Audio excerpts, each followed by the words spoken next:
So I think using video and using this as a way to differentiate yourself to show that number one, you're not just a spammer they're on a list and they're just getting video after video. It's just Right. generic, but that you've taken the time to research them. Hello, and welcome to another episode of Mortgage Influencers, where we bring you professionals who share insight into the latest trends, tips, industry technology, and services to help you be a mortgage influencer in your mortgage business.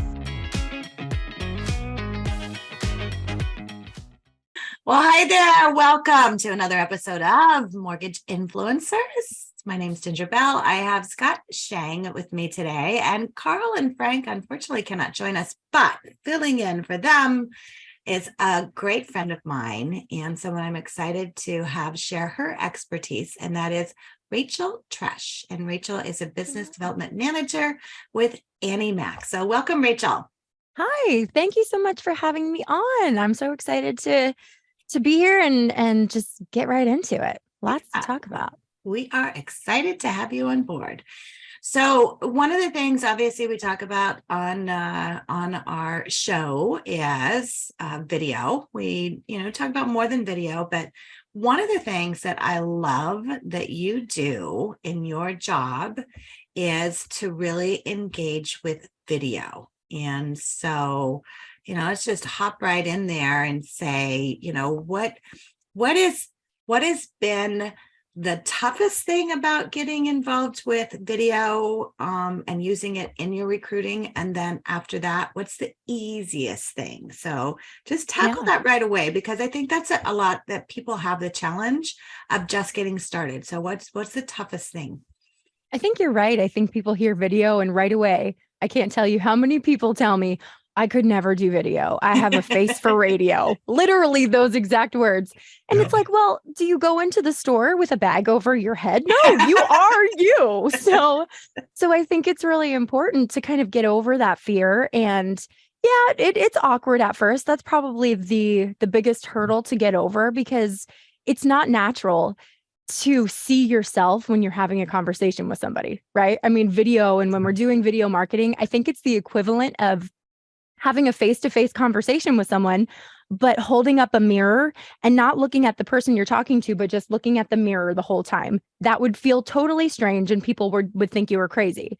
But when we're doing video marketing, we see ourselves, and, right now I'm looking right into the camera, but a lot of times I see people looking down at themselves right here. And I think that's a big hurdle too, just to get over those little nuances. Right.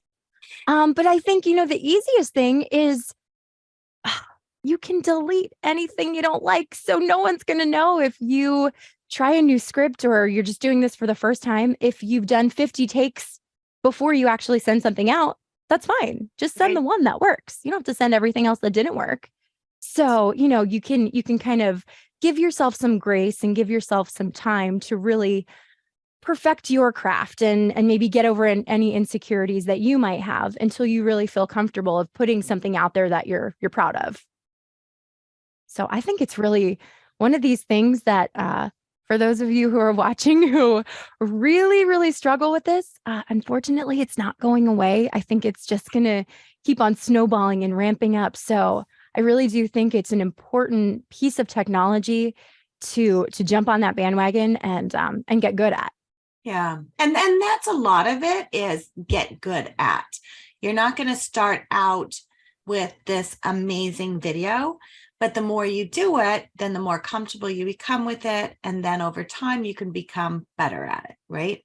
Absolutely. I tell a lot of people, start with a script, start with something really simple. And there's so many great tools out there that you can have a teleprompter, right within the video app. There's lots of different platforms you can use, but start with a script and then try to gradually get away from that. Because, when we wake up in the morning, do we script out our entire day, every conversation we're going to have with people ahead of time? Absolutely not.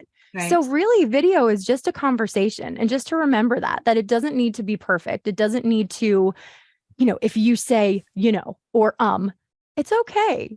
People are not perfect when they speak. So I think sometimes when things are too perfect or too commercial, there's a place for that. But But really, people want to be a fly on the wall. They want to Yeah. see who you really are. Authenticity. And Yeah. being authentic in that sense, and letting people see if you can't remember a word, or, you're struggling with how you want to phrase something. It's okay. Yeah. And getting over the scripts, we have a lot of our clients that start out with the scripts that we provide them. And then once they kind of get that, oh, I see how I'm supposed to do this, and script it together. In fact, I just had a call with a client before I hopped on here, and she had written out her own script, and she goes, I just want to run this by you. It's like, you're great you've got this. If you can write that, you can, do it without recording a video.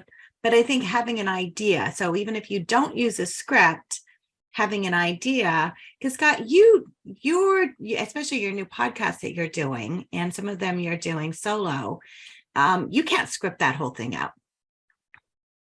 No, and I struggle with this because everybody needs different things to get them over the hump. Right. But the reality is we talk to people about mortgages every single day, and we don't need a script.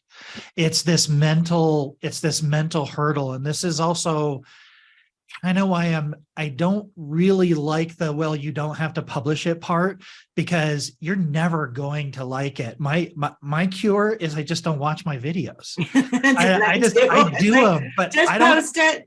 I don't go back and watch it. And I also have this theory that I'm playing with that is moving, I think, from a hypothesis to a theory, is I don't know that we actually get better. I think we just stop caring what people think.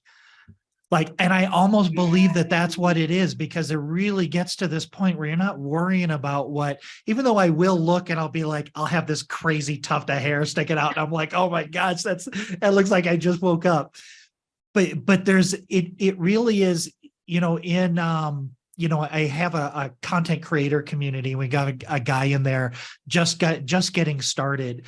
And I absolutely love this guy to death, but he was rough. But he hasn't stopped, and he keeps cranking out videos like one a day, and they're getting better and better and better. And I'm seeing less and less edits, but he started off scripting, but he just went full bore and and now I'm seeing less and less edits. He's looking at the camera more because he's not having to worry about where his script is and things like that.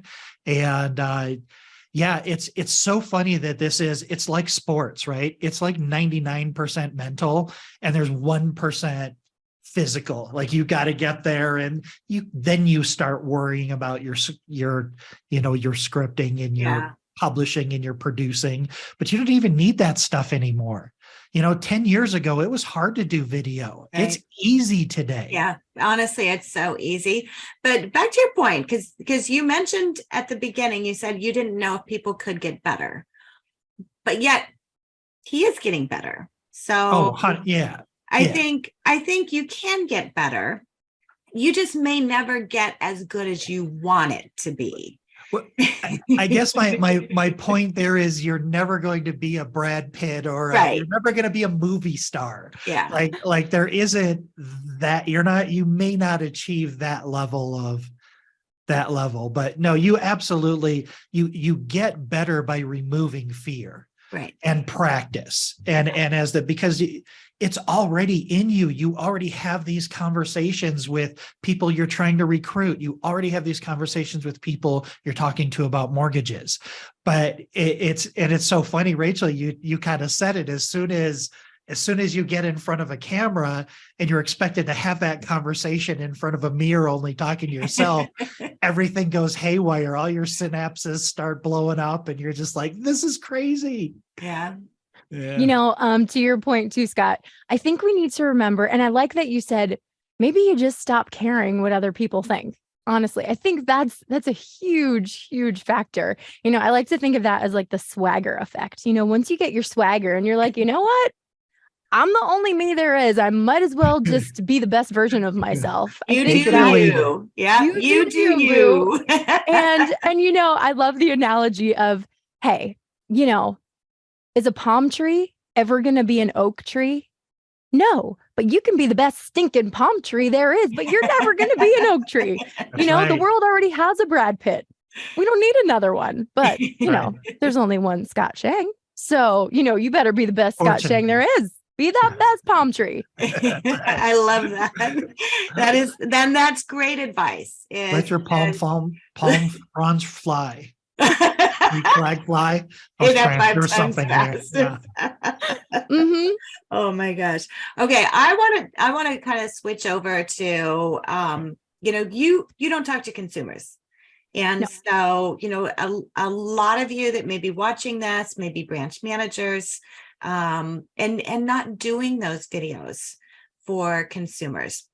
And so, that's the next thing. It's like, okay, what should you do a video about? Because, as a recruiter, having, you can't just be over there it's not like, an LO saying, we've got the best rates, come over here. It's like, they can't do that. Right. So as a recruiter, you're not talking about, programs or qualifications or money down or things like that. How are you doing your videos? What are you talking about? Well, it's so funny. It doesn't actually matter what you're talking about. First and foremost, it's about creating that relationship. Right? Because we have heard this so many times in sales, but it's the know, like, trust factor.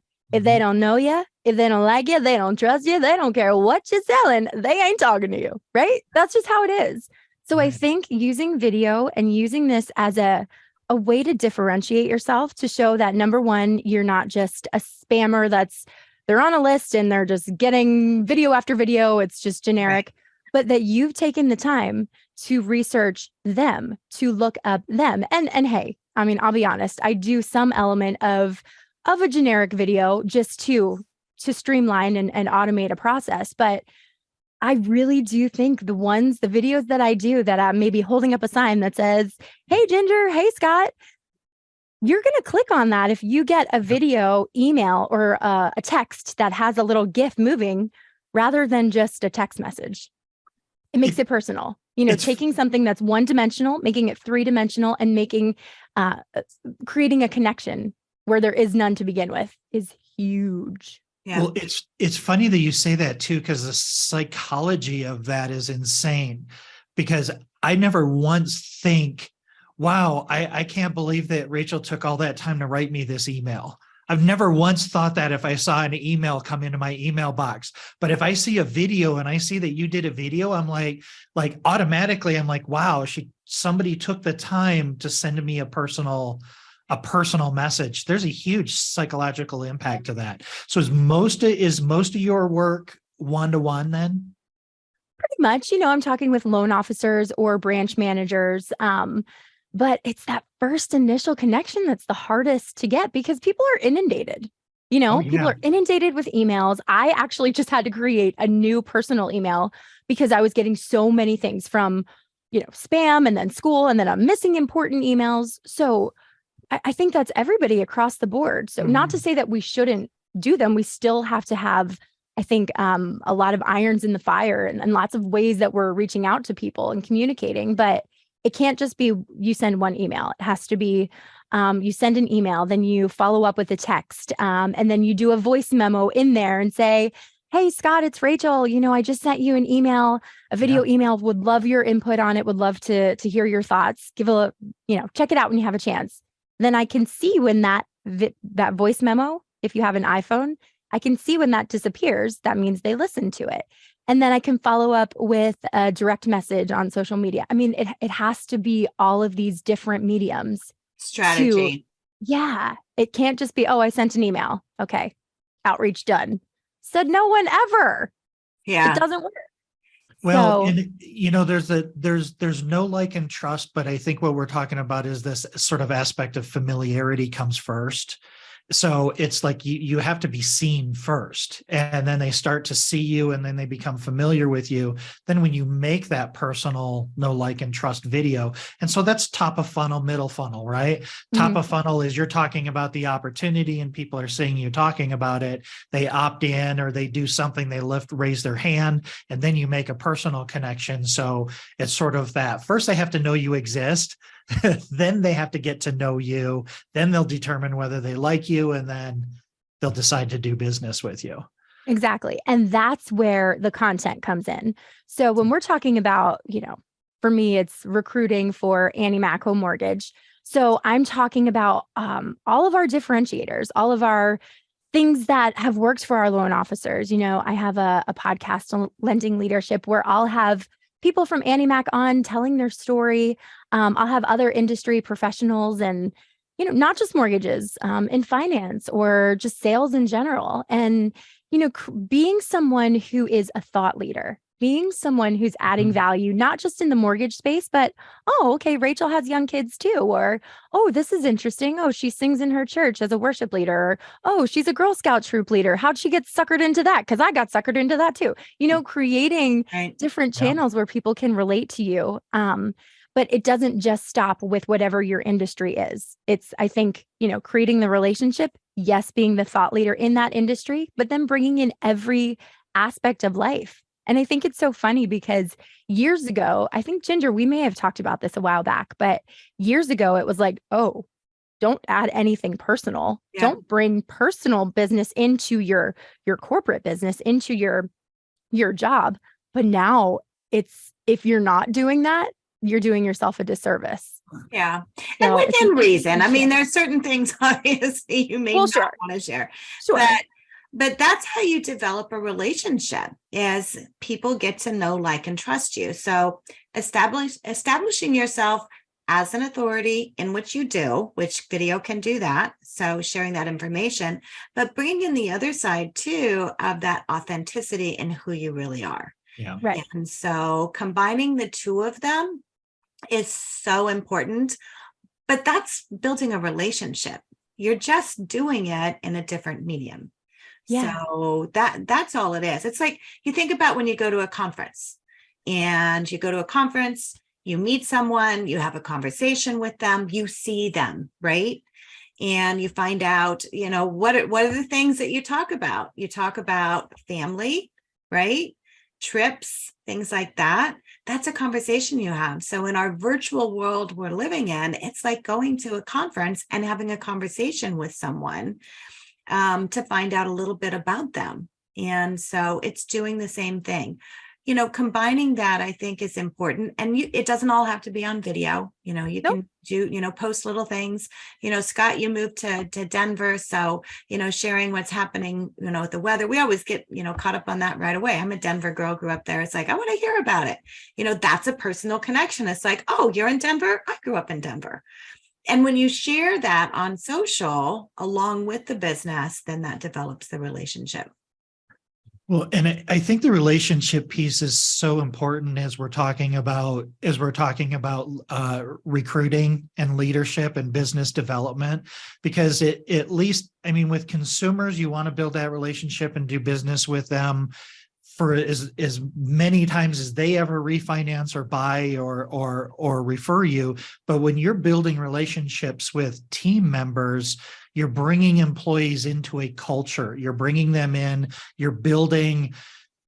I've been doing this for a really long time, and there was always, there are certain markets where the grass is always greener, right? And loan officers are just hopping from one company to another. There's no loyalty. Maybe there's a signing bonus over there. Maybe there's a promise of leads. Maybe there's a promise of comp. And then they get over there and it's just another mortgage company and they hate it and they want to go someplace else.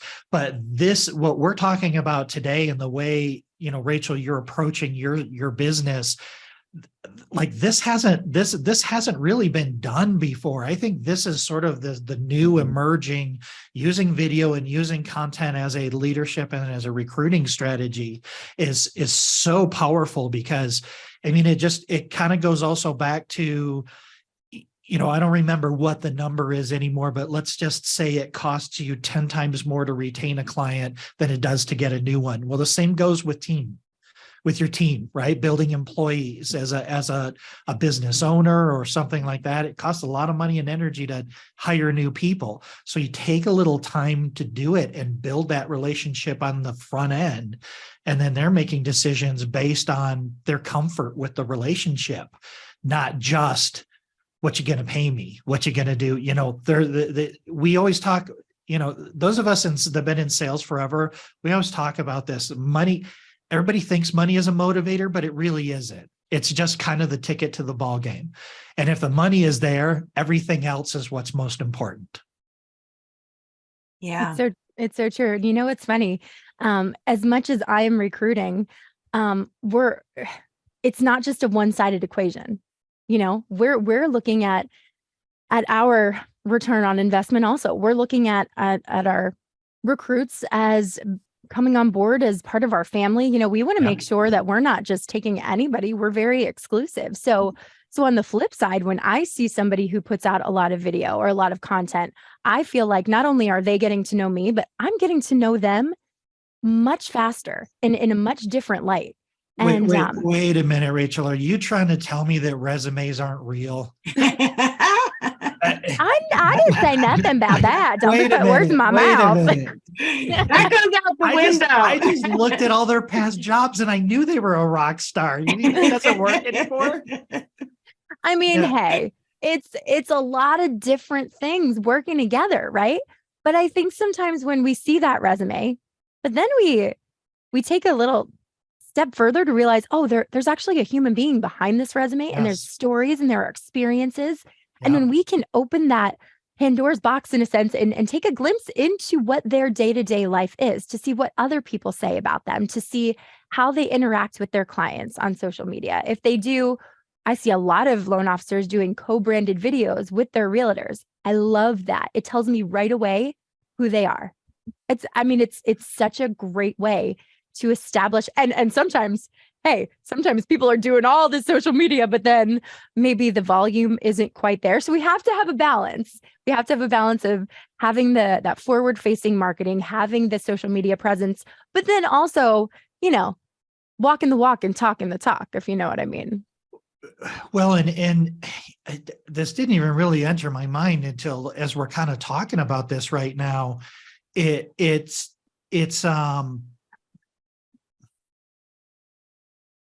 just lost my thought. We're dying to know. Darn it. We'll I had like so 2 or 3 things. So you guys keep going. I'll find it. Yeah. I'll find. No. That's what I was going to say. So this is really, this is so cool and important. If you're a loan officer listening to this and you don't think, like, if you don't own your own company, how important is their history of creating content? Like, as a recruiter, you're looking at them and you're looking at their entire social history and you're looking at what videos they're publishing, because the fact that you're willing to do that is an asset that you want to bring into your culture. So on the flip side, we want to be creating video to grow business, but it's also going to attract other business opportunities. Yeah, it's like your resume. And honestly, sometimes people think, well, I just do a ton on Facebook. Well, guess what? If you're only doing posts and videos on Facebook, I'm sure you both have had this happen, where if I'm looking at something and I'm trying to look at someone's history, I might scroll back. If I start liking posts or commenting on posts that you did 2 years ago, it looks very creepy, right? It just does. Like, wow, Rachel really had to scroll back far. Like she was checking out my stuff. I've got a stalker. Right? Exactly. I mean, I've had that happen before. And either I'm like, oh, wow, okay, they really took time to get to know me. Or depending on what it is, like, wow, they really took time to get to know me, So having, again, lots of different mediums, not just Facebook, but if you have the same content, the same video content on YouTube, it's not weird on YouTube to comment or watch something from 2 years ago and make a, I don't know, like or share it or whatever it may be. But it's just funny that it can be the same content on 2 different platforms, and one is a little bit, okay, that's kind of weird, and then the other is completely acceptable. So making sure that, and that's called leverage, right? Taking one piece of content, putting it out in all the different platforms, that all the different social media platforms or podcasts, or even taking this podcast here, taking a 30-second little clip, maybe taking 5 30-second little clips that make sense. Now you have content for 2 weeks. Yeah. 1 video, 1 minute, 1 take. I mean, seriously, that's a good challenge. If you're saying, hey, I don't have time, 1 minute, one video, 1 minute, one take. If you do that 3 times, and there's apps on your phone, I did my 60 days to 60 challenge last year, and that was how I did it. It's like, I just got to get it done. So you can get these lovely books right here. And I know these two, Miss Ginger Bell and Carl White. And I'm telling you, Ginger, I reference these books all the time. And I feel like I've got ideas for days. But for those of you who haven't seen, or maybe you're just listening, it is a 52 weeks of ideas, a book that Ginger and Carl put together. And it's so valuable. I didn't pay her for this. She's just no, you didn't. I just love it. And I think it's really smart. So it has a quote on one side, and there's one for every week. And then it's that same idea of creating a habit, right? It's always the first one. Okay, if you're scripting this out for the first time, what's the topic of your video? Number 2, what's your opening hook? Number 3, what are your 3 points? And then obviously you always want to give them a call to action. What do you want them to do?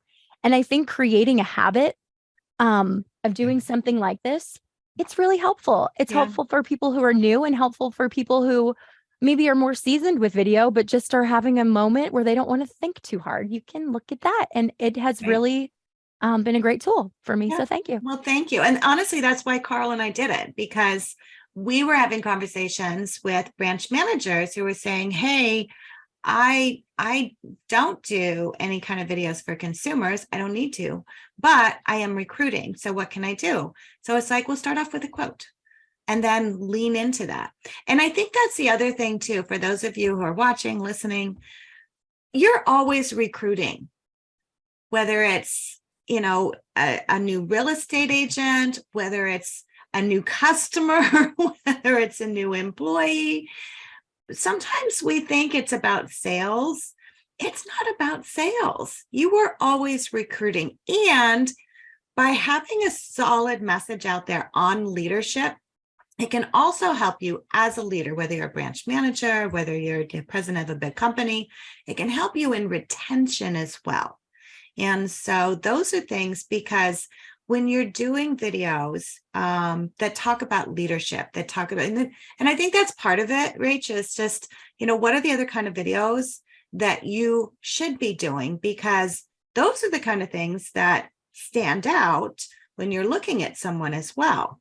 So having those videos out there, talking about leadership, problem solving, Scott, you're awesome about all the videos that you do on solutions and answers and things like that, but also just those lessons as far as, staying motivated. How do you stay motivated? How do you manage your time? We've been through a changing market over the past year. And so, how do you manage your team? All of those kind of things. It doesn't always have to be just directed for the consumers. And your real estate agents really need some of that right now as well. Yeah. The interesting thing that, and I can tell you, for when I've done leadership videos, or motivational videos or anything like that, those are the videos that are shared most often, because people want to share that with someone they know that may be like, hey, they could use this right now. And so if you're already doing videos for consumers, great. Add in something else that talks about leadership, motivation. It doesn't always have to be about a product, right?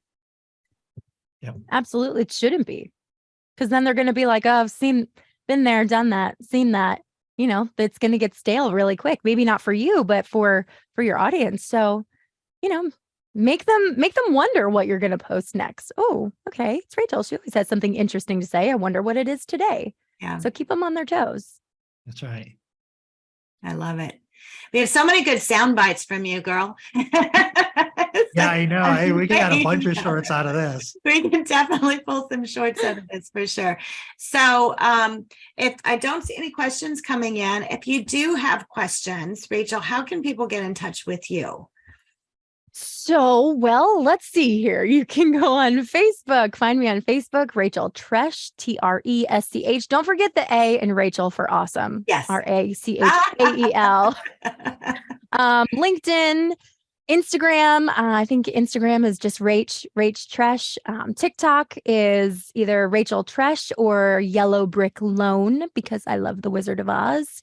And also on my podcast is Lending Leadership, and you can check out lendingleadership.com. But that's a lot of different places, a lot of different love languages that I just threw out there, but any one of those will work. I love that. And definitely check out Rachel's podcast, Lending Leadership. If you go to lendingleadership.com, I think that's brilliant. Podcasts are definitely something that you should be doing. Rachel, you have yours. Scott, you have yours. I've done several. We've got this one. And I was actually working on some content yesterday about podcasts, and they're saying podcasts are the new form of blogging, Scott. So I know you did blogging for many, many years. So your transition into doing the podcast is great. So Rachel, thank you so much. It's always good to see you. I look forward to I'll get to see you in about a month in Puerto Rico. And I'm so excited. Scott, thank you so much. You guys make sure and tune in next week. We have Blaine Rada, who is the Senior National Training Director for ArchMI. And he wrote a book about a big journey he did, took a month off. And so he's going to share that as well as some, tips he does for training. And he has a podcast too. So you got to check him out. So thanks for tuning in, and we'll see you guys next week. Thanks. Everybody. Thanks. Bye. Bye.